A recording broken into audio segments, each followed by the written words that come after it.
नमस्कार, आप देख रहे हैं न्यूज बकेट और हम अब चलते चलते आ गए हैं खानपुर शिवपुर विधानसभा क्षेत्र का यह गांव है। यहां लोगों से पता करेंगे कि क्या कुछ पब्लिक का मूड है और काम कितना हुआ है, विकास का क्या काम हुआ है, क्योंकि जनप्रतिनिधि अब जनता की अदालत में जाने वाले हैं। उनकी भी परीक्षा की घड़ी नजदीक आ रही है।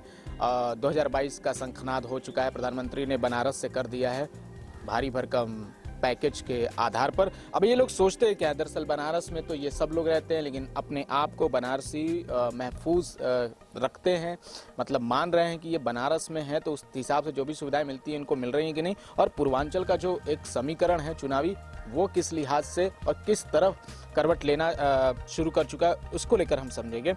चाचा, क्या नाम है आपका? हमारा पड़ता है राम नारायण पटेल। क्या करते हैं? मंडी में मैं रहता हूँ, पचकोसी मंडी में मेरा आड़त है। अच्छा। तो एक तो जैसे मंडियों की बात हुई तो सरकार ने कहा कि मंडी सिस्टम इसलिए लाया गया कि जो किसानों की हालत है वो सुधर जाए। उसी को लेकर किसान इस वक्त देश में धरने पर बैठे हैं, दिल्ली में महीनों से बैठे हैं। हाँ, बैठे वहाँ पर हैं। आंदोलन का स्वरूप जो है वो ठीक है, आपको लगता है कि सही है? ठीक लगता है। आड़तियों को नुकसान क्या है कृषि कानून से? अरे बिल्कुल, मान लीजिए ये नुकसान है कि भाई जब अपने हाथ में ले लेंगे बेचने के लिए तो हम लोग जो है कि परेशान हो जाएंगे। इस तरह अपने मन का सामान आदमी बेचते हैं, कम से कम उनको जो है भाव ढंग से मिलेगा, नहीं वो लेंगे तो अपने मन से बेचेंगे। सरकार के जो नुमाइंदे हैं, जो अधिकारी हैं, उनका तर्क ये होता है कि आड़ती जो है वो बिचौलिए का काम करते हैं और किसानों को वाजिब दाम नहीं मिलता है, इसलिए किसानों की हालत बदतर है और कोशिश है कि अब ये खुले मार्केट में बेचें, कहीं भी बेचें। कहीं भी बेचेंगे, लेकिन जब से आड़ती लोग नहीं लगेंगे तब से जो लोग बिक्री उस ढंग से नहीं हो पाएगी। किसान इसीलिए सब लोग परेशान हैं। भाई उतरे तो अपने मन का दाम लगाएंगे। भाई किसान इतना रात दिन सब कर रहे हैं, उनको फ़ायदा नहीं मिला। खाद का दाम महंगा है, बीज का दाम महंगा है, पानी का, हर चीज़ का सब कुछ महंगा है। भाई इसलिए दाम किसानों को मिलना चाहिए सही ढंग से। अब राकेश टिकैत जो है किसानों के नेता बन चुके हैं, उन्होंने कहा कि सरकार से आर पार की लड़ाई होगी। तो चुनावी मुद्दा जो है अब किसान बनने वाला है कि फिर से वही हिंदू मुसलमान धर्म जाति यही सब रहे? देखिए भाई, जो होगा सब लोग यही सोचेंगे भाई किसान गाँव में इस तरह की चर्चा है खेती किसानी की कि ये मुद्दा हो सकता है चुनावी मुद्दा नहीं हो सकता है। नहीं, किसान चुनावी मुद्दा नहीं बनेगा। नहीं बनेगा किसान। स्थिति किसानों की बदतर है कि ठीक ठाक हो गई है पहले से? अभी ठीक नहीं है, अभी कमी है। अभी कमी है। महंगाई की मार पड़ रही है। महंगाई बहुत ज़्यादा महंग है। देखिए तेल का दाम कितना बढ़ गया, खाद का दाम बढ़ गया, हर चीज़ का बढ़ा हुआ है। इसलिए किसान सब परेशान है बेचारे, दाम और रेट का नहीं मिल रहा है। 2022 में क्या करेंगे किसान लोग? देखिए क्या कर सकते। बदलाव चाहते हैं कि नहीं? देखिए भाई, बदलाव तो चाहते हैं कि बदलाव तभी ना मालूम होगा। जब से बदलेगा नहीं तब से जानकारी नहीं हो पाएगी। 2000 रुपया जो आ रहा है खाते में हर 4 महीने में, तो सबको थोड़ा ही आ रहा है, हम लोग को तो आ ही नहीं रही। कितना लोग को मिल रहा है, कितना लोग को नहीं मिल रहा है। उससे तो बहुत ज्यादा कह रहे हैं कि जिंदगी बदल गई किसानों। अरे कुछ नहीं बदला, कितना लोग के खाते में आया, कितना लोग का नहीं हुआ। ठीक है, आगे एक और चर्चा है, अब उनसे समझते हैं कि पूरा माहौल क्या है। दरअसल आप जब गांव में आए बाहर से नौकरी करके रिटायरमेंट के बाद, स्थिति को कितना बदलते हुए आपने देखा है? स्थिति तो दरअसल में कहिए तो बद से बदतर ही होती जा रही है। हमने देखा जो है, बल्कि ये सब जब नहीं आते, पहले टर्म में जब सरकार थी तब तक तो गनीमत थी, लेकिन जब दोबारा ये आए हैं तो ये निरंकुश हो गए। हमारे मनमाना जो हो आदेश, मनमाना जो है। अब ये बताइए किसानों की कितनी दुर्दशा है। इस समय तो भगवान ने कृपा किया, कल जो है कि बारिश हो गई। इस समय नहीं तो एकदम सब सूखा पड़ा हुआ था। अब कोई भी किसान के चेहरे पर हरियाली नहीं थी। समझ रहे हैं? वो तो भगवान की देन है कि कल वो कर दी। ये इनका सिस्टम जो बता रहे हैं, जो किसान आंदोलन चल रहा है, ये बताइए, ये साले जो अंबानी अडानी जो है, ये जब इनके हाथ में सब हो जाएगा, बीज भी बेचेंगे, मनमाना बेचेंगे, किसानों को लेना ही पड़ेगा क्योंकि मार्केट बंद कर देंगे। ये पूरा उनके हाथ में रहेगा। पैदा करेंगे, मेहनत करेंगे, मरेंगे किसान, लेकिन उसका दाम निर्धारित करेंगे वो। तो कहाँ से खुशहाली आएगी? चारों तरफ तो तो ये जैसे- हाहाकार मचा है। मोदी जी कह रहे हैं कि किसानों की आय दुगना करने की बात हुई थी, योगी कह रहे हैं कि उत्तर प्रदेश को नंबर 1 प्रदेश बना दिया गया है। तो ये सारी जो कवायद है, दिखाने की जो कोशिश है, वो कामयाब नहीं हो रहे हैं। बिल्कुल नहीं होगा, उनकी नियति नहीं सही है। 2022 में बदलाव होगा। बिल्कुल होना चाहिए, होगा। किस पार्टी को लेकर आप लोगों का रुख थोड़ा नरम है? अब पार्टी तो अभी नहीं बता सकते हम, लेकिन कुछ चेंजेस तो होंगे। जैसे अखिलेश यादव हैं प्रदेश में, लग रहा है कि एक्टिव नेता हैं, या जिस तरह की बात कर रहे हैं कि 300 यूनिट फ्री बिजली देंगे, पहली कैबिनेट में 10 लाख युवाओं को नौकरी दे देंगे, इस तरह की बातें जब होती हैं तो आप लोगों को कुछ लग रहा है इसका? ऐसा ये सब तो सब लफाजी है। कोई करके दिखावे तब समझ में आवे। जो है कहने को तो हर इलेक्शन में, हर चुनाव में सब कहते हैं। अच्छा, तो- आपको क्या लगता है कि बीजेपी को कौन सी पार्टी टक्कर दे सकती है अभी 2022 में? देखिए, एक्चुअली अब हम तो नहीं बता पाएंगे, इसलिए कि ये सब और हैं, क्षेत्रीय पार्टियां हैं। उनके टक्कर में कोई मतलब नेशनल लेवल की पार्टी हो, वही टक्कर कौन दे है सकती नेशनल में? है। एक ही है, कांग्रेस है। वो आपको लगता है कि टक्कर दे पाएगी? कांग्रेस का हाल तो कुछ कहना नहीं है। ये जब तक अपना जो है परिवारवाद जब तक खत्म नहीं होगा, बताइए कांग्रेस में परिवारवाद तो हर पार्टी में अब आ गया है। नहीं है तो जरूर, लेकिन कांग्रेस में कांग्रेस की स्थिति क्यों खराब हुई है? इसी वजह से तो हुआ है। सब बस सोनिया, राहुल, प्रियंका, इसके अलावा तो कोई है नहीं। बताइए, इतने दिग्गज नेता थे, कुछ तो चले गए ऊपर, कुछ हैं भी, ऐसी बात नहीं तो है। बीजेपी को आपको कौन लगता है कि टक्कर कौन दे पाएगा? आप कुछ दिख रहा है सामने? हमारे तो समझ में नहीं आ रहा है अभी नहीं आ रहा है। ना, क्योंकि नेशनल लेवल की पार्टी तो अपोजिशन में कांग्रेस है तो है, लेकिन कांग्रेस की स्थिति तो ठीक नहीं। ऐसी नहीं है। ठीक है। तो मतलब कि ये है कि वही फिर तो जाले जो है वो टूट फूट करके मिलजुल करके वो करेंगे, फिर 4 महीना चलेगा, फिर साला वो वही ठीक है। होगा। तो अब हमारे साथ पूर्व प्रधान हैं इस गांव के, खानपुर के। प्रधान जी, आपसे ही बात करते हैं। 5 साल जब आप प्रधान रहे तो बहुत कुछ तो आपने कर ही लिया होगा गांव का। कुछ काम है आपका जो बताने लायक, जो आपने करा लिया हो? सन 2005 से 10 तक मैं प्रधान रहा।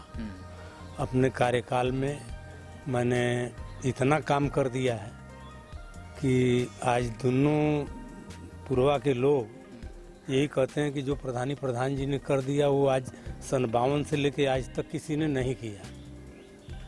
तो गिनाने के लिए, जैसे गिनाने के लिए पूरा खड़ंजा, आवास गरीबों को, और ईमानदारी के साथ एक नए पैसे किसी से मैंने नहीं लिया।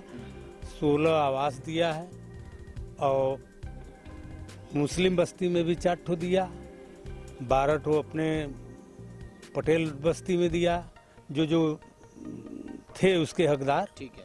और ईमानदारी से इतना काम कर दिया कि जो कभी एक ठो जिला परिषद बनवा रहा था रोड, वो नहीं बनवाया, 3 बार चढ़ा, मगर लोगों ने विरोध किया, नहीं बन पाया, उसको मैंने बनवा दिया। ठीक है, यही कारण था कि अब आपके बेटे को भी जिम्मेदारी गाँव जी वालों ने जी, हमारे समझ से तो यही लोग आशा करते हैं कि उनसे कम नहीं, अच्छे लड़का काम करेगा। ठीक है। तो ये थोड़ा 2022 के चुनाव पर आते हैं, थोड़ी सी छोटी बात आपसे करेंगे, एकदम छोटे में आप जवाब दीजिएगा कि जो पटेलों की राजनीति करने वाले दल हैं, जैसे अपना दल हो गया या और भी भाजपा के लोग भी, तो ये आप लोगों को क्या लगता है कि समीकरण साधने में आप लोग का नैरेटिव क्या है, किधर जा सकते हैं पटेल लोग? पटेल लोग देखिए, अब वैसे देखा जाए क्षेत्रीय पार्टी में मान लीजिए अपना दल जैसे है तो सांठगांठ किए हैं इनसे भाजपा से, मगर तो नरेश उत्तम पटेल समाजवादी पार्टी के मुखिया हैं, अध्यक्ष हैं उत्तर प्रदेश के, और क्षेत्रीय पार्टी है ये, मान लीजिए ये भी। तो मेरा ख्याल है जहाँ तक इस बार बदलाव करेगा तो अखिलेश यादव ही करेंगे। समाजवादी पार्टी से थोड़ा बहुत सहमति है। हाँ। ठीक है। तो अब हम ये वर्तमान प्रधान की तरफ चलते हैं। इस वक्त हम लोग खानपुर गांव में मौजूद हैं। इस वक्त हमारे साथ वर्तमान प्रधान भी हैं और अपना परिचय दे दें आप। मैं लाल बहादुर सिंह पटेल, ग्राम प्रधान खानपुर। पहली बार प्रधानी आपको मिली है, पिताजी के विरासत को आप संभाल रहे हैं, तो क्या कुछ वादा करके आप आए? बहुत कुछ वादा तो नहीं किया है, लेकिन उम्मीद करते हैं कि भाई पिताजी के पद रास्तों पे चलते हुए उनसे बेहतर कर सकूं, प्रयास यही रहेगा। कोई काम जो आपको लगता है कि सबसे प्राथमिकता में होनी चाहिए? प्राथमिकता में पूरे गांव की समस्या, सबसे ज़्यादा पानी की समस्या है, निकासी की, उस पर हमें ज़्यादा फोकस करना है। वैसे मैं स्कूल में काम लगाया हूँ, बाउंड्री हो रही है, नया गेट लगना है। जो भी काम है प्राथमिकता के तौर पे अच्छे तरीके से किया जाएगा। ठीक है। 2022 का एक चुनाव आ रहा है तो विधानसभा का, तो उसमें आपको लगता है कि जैसे आप तो प्रधान भी हैं, गांव वालों का ओपिनियन क्या बन रहा है कि जो वर्तमान सरकार है उसने कुछ काम काज किए, 4 साल हो गए? भाई कामकाज तो सरकारें देखिए, सब सपा भी वही है, बसपा भी वही है, भाजपा वही है। फिलहाल तो हम लोग भाजपा के साथ हैं। मैं भाजपा का अपने ब्लॉक से प्रधान संघ का अध्यक्ष भी हूं और मैं भाजपा का सपोर्ट करता हूं और पूरी ईमानदारी के साथ मैं बीजेपी के साथ हूं। ठीक है, ईमानदारी आपको पार्टी के साथ है, लेकिन आप बताइए कि जनता जो पेट्रोल महंगा हो गया, डीजल महंगा हो गया, पहली बार दोनों 100 के पार चले गए और रसोई गैस 1000 पे चला गया, सरसों का तेल 200 पार हो गया, इन सब चीज़ों पे आप बचाव कैसे करते हैं पार्टी का? इसमें भी तो कुछ कारण होगा। आपको रोड रास्ता दिख रहा है। बनारस में आज के 10 साल पहले आप आए थे, बनारस क्या था? क्या था? गलियां देखते थे या रोड देखते थे, रास्ता देखते थे, क्या था बनारस में? क्या था हमको बताइए ना। पूरे इन 5 सालों में मोदी जितनी बार बनारस आए, बनारस को 200 करोड़, 300 करोड़, 400 करोड़ ये दे के जाते हैं यहाँ के विकास के लिए। तो पैसा कहाँ से आता है? इसके विषय में भाई अगर जेब नहीं काटेंगे तो विकास कैसे होगा? अगर महंगाई नहीं आएगी तो साफ तौर पे स्वीकार कर रहे हैं कि जेब नहीं, एकदम जेब काटने की बात नहीं है। 200 रुपया खिला के और उसके बाद कह देंगे कि रोड बना रहे हैं। भाई ये तो नहीं है कि रोड नहीं बना। हमने ये नहीं कहा कि नहीं रोड में ही पैसा जा रहा है, उसका भी तो कोई कारण होगा। तेल का वाजिब कारण भी है, वाजिब कारण भी है। महंगाई को आप तुलना कर रहे हैं कि कारण है इसका है? महंगाई है, वो भी अपने रास्ते पे आएगा, मगर उसका भी कहीं ना कहीं से कोई कारण होगा। समय रहते उसको भी देखिए। दर बहुत ज्यादा बढ़ गई, 45 साल में पहली बार ऐसा हुआ है कि सबसे ज्यादा बेरोजगारी दर है। इसको लेकर कौन सा आपका तर्क काम करेगा? मैं ये कहता हूँ, अगर आपका सोचना क्या है कि कौन सी सरकारें आ जाएंगी तो बेरोजगारी दूर हो जाएगी, आप हमें बता सकते हैं? ये हम नहीं कह रहे हैं। हम कह रहे हैं कि जब जो सरकार है हाँ। वो अगर सही से काम नहीं करे, इसका मतलब यही है कि बेरोजगारी दर ज्यादा बढ़ गई, तो इसका उपाय क्या है? इसके लिए सरकार नहीं कर पा रही तो नाकामी है ना? नहीं, सरकार कर रही है, अपने स्तर से प्रयास कर रही है। ऐसा नहीं है कि सरकार नहीं कर रही है, सरकार प्रयास कर रही है। सर ये भाई लोगों को समझ में नहीं आता है कि भाई अब मौके पे लोगों को दिखेगा तब तो समझ में आएगा, लेकिन दिखने लगेगा। पंचायत चुनाव एक बड़ा मुद्दा बना कि चीरहरण हो गया, महिलाओं के साथ बदतमीजी की गई, भाजपा के कार्यकर्ताओं ने इस तरह की हरकत की और वो सामने भी आया। कल हिंदू युवा वाहिनी के जो कार्यकर्ता थे, उपाध्यक्ष थे मंडल के, उनके साथ गोलीकांड हुआ। ये सब चीजें जब होती हैं, लॉ एंड ऑर्डर और इस तरह की सिचुएशन है, तो कैसे आप कह सकते हैं कि आपकी पार्टी की सरकार बेहतर काम कर रही है? भाई देखिए, इस मुद्दे पे तो मैं बहुत कुछ नहीं बोलना चाहूँगा, क्योंकि उसके विषय में बहुत ज़्यादा मेरे पास जानकारी भी नहीं है। कल हिंदू वाहिनी के उसके साथ कौन सी गोलाबारी हुई, मगर ये चीरहरण वाला मुद्दा उठा था, उसके विषय में भाई सब सारे लोग जानते हैं, मगर सच्चाई क्या है उसमें भी जांच चल रही है, सब सामने आ जाएगा कौन दोषी है, कौन क्या है। एक परेशानी और है, छुट्टा पशु, तो वो सरकार के नियंत्रण से बाहर हो गया। आपको क्या लगता है कि उस पे भी तो सरकार काम कर रही है? चारागाह बना रही है, पशु वो बन रहा है, उसमें भी तो रख रही है। अब ये सरकार के लिए एक मुद्दा है जिस पे सरकार भाई सोचेगी, ऐसा नहीं है कि नहीं सोचेगी। नुकसान तो है, इसमें कोई दो राय नहीं है। तो अगली बार क्या आपको क्या लगता है कि ईमानदारी से बताइए कि सरकार रिवाइव कर पाएगी, फिर से कमबैक कर पाएगी? हो सकता है, कोई बड़ी चीज़ नहीं है, सरकार आ सकती है। हाँ। आपके पिताजी समाजवादी पार्टी को लेकर थोड़ा नरम रुख अख्तियार किए हुए हैं, कह रहे हैं कि समाजवादियों की सरकार आ सकती है। भाई ये अपनी अपनी सोच है। हमारे पिताजी स्वतंत्र हैं, चाचा जी स्वतंत्र हैं, भाई उनकी सोच है, उनके सोच को तो हम बदल नहीं पाएंगे। हमारी जो सोच है हमने लेकिन आपस में कभी इस तरह से बातचीत तो होती होगी? भाई होती है, बराबर होती है, हम लोगों में डिस्कशन भी होता है, ऐसा नहीं है कि चर्चा नहीं हो रही है। नहीं हो रही है। तो आप पिताजी को समझा ले जाते हैं कि ठीक है रोड बन रहा है तो महंगाई? नहीं, ये हमने नहीं कहा कि नहीं रोड, मतलब वो हमने ये कहा ये भी तो दिखना चाहिए ना। आप सिर्फ महंगाई को मत देखो, उस पर भी सरकार काम कर रही है, वो भी धीरे धीरे मैनेज हो जाएगा। कोई वो नहीं है कि नहीं इस स्तर तक चला गया कि उसको मैनेज नहीं किया जा अच्छा, सकता है। निजीकरण हो रहा है बहुत सारे संस्थाओं हाँ, ये है कि निजीकरण हो रहा है उसमें। इसको लेकर आपका क्या मत है कि पार्टी के सरकार जो भाजपा सरकार कर रही है निजीकरण को लेकर ज़्यादा अच्छा पॉजिटिव सोच, इसमें आप क्या कहेंगे? निजीकरण के विषय में बहुत कुछ बात नहीं कर पाएंगे आप। नहीं कर पाएंगे, क्या मतलब है? मतलब होना चाहिए कि नहीं होना चाहिए? निजीकरण तो नहीं होना चाहिए। नहीं होना चाहिए। हाँ, ये पार्टी में बात नहीं उठाते हैं क्या? भाई हम लोग अपने स्तर से जहाँ तक है वहाँ तक बात उठती है। आज भी सारे लोग रहेंगे, सब बात अब जो आप कहे, शायद अगर आप रहेंगे वहाँ तो आप देखेंगे भी सारे लोग, मंत्री वगैरह भी उपलब्ध रहेंगे। ठीक है, बहुत बहुत शुक्रिया हमसे बातचीत करने के लिए। जी धन्यवाद। जी हाँ, आपके चाचा जी, हाँ बोलिए बोलिए, क्या कह रहे हैं बताइए। ऐसा देखिए, जितनी अपेक्षाएं थी बीजेपी सरकार से, मतलब त्रस्त हो गई थी पब्लिक जो है, तो उस ढंग से उस आधार को देखिए तो संतुष्टि तो बिल्कुल नहीं है। अच्छा, दूसरी बात ये है, अब ताज़ी घटना है, जब इलेक्शन था बिहार में, अरे ये संवैधानिक पद है, प्रधानमंत्री पूरे देश का होता है, पूरा सेना लेकर के अपना जो है अमित शाह तक ये वो दुनिया 12 रैली किए थे वहाँ, और बंगाल में जब इलेक्शन था, और लाखों आदमी कोरोना में मर रहे थे। इनको ये अच्छी बात है। आपके भतीजे इस बात से इनकार करते हैं कि मतलब जो भी सरकार कर रही है वो अरे खैर, वो अपना अपना वो है, उतनी डीपली वो नहीं सोचेंगे ना जितना हम लोग देख रहे हैं, समझ रहे हैं। मैं तो मोदी जी की बहुत इज्जत करता था, और अब भी है उनका पूरा दोष। लेकिन देखिए, जिम्मेदारी की बात जहाँ तक आती है तो सारा दोष जो है मोदी जी पर ही जाएगा। जब घर का मालिक के देख रेख में अनाचार दुराचार ये सब होंगे तो उसका किसके ऊपर जाएगा? ठिकरा तो फोड़ा जाएगा उनके ऊपर ना।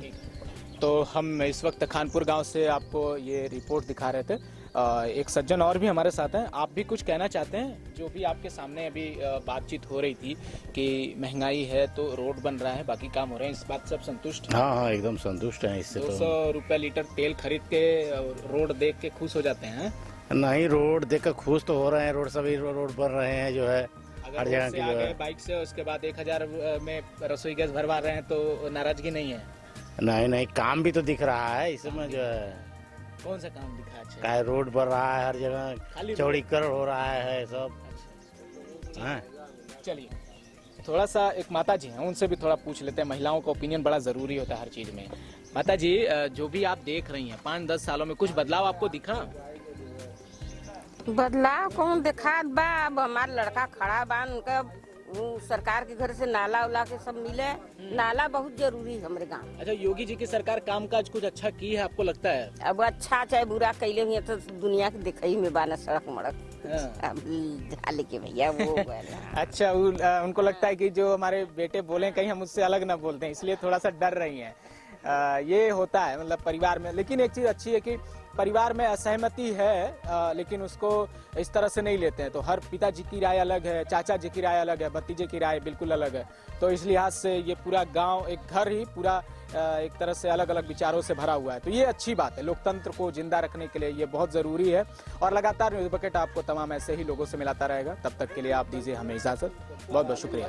पेश है न्यूज बकेट हिंदी मासिक पत्रिका। पढ़ें इस महीने की पूरी खबर विस्तार से हमारे न्यूज बकेट की मैगजीन में। हमारी ई मैगजीन को मुफ्त में पढ़ने के लिए अभी लॉगिन करें www.newsbucket.in पर। इसके अलावा रोज की ताज़ा खबरों के लिए हमारे YouTube चैनल को तुरंत सब्सक्राइब करें।